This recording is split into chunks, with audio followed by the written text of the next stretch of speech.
One sunny morning in Celesteville, Babar the elephant decided to go on an adventure. He had heard tales of a magical hidden waterfall deep in the forest, where the water sparkled like diamonds and sang a song as it flowed. Curious and excited, Babar packed some fruits, his map, and a compass, and set off on his royal scooter. Through thick trees, singing birds, and buzzing bees, Babar followed ancient elephant paths.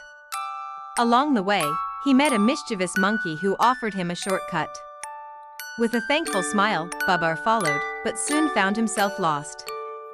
The trees were taller, and the sky barely visible. Using his wisdom, Babar climbed a rock and saw a faint mist rising in the distance.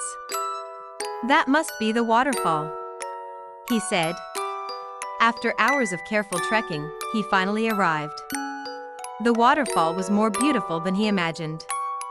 The water danced on the rocks, and rainbows sparkled above it. Babar returned to Celesteville with a story to tell and a new place to protect.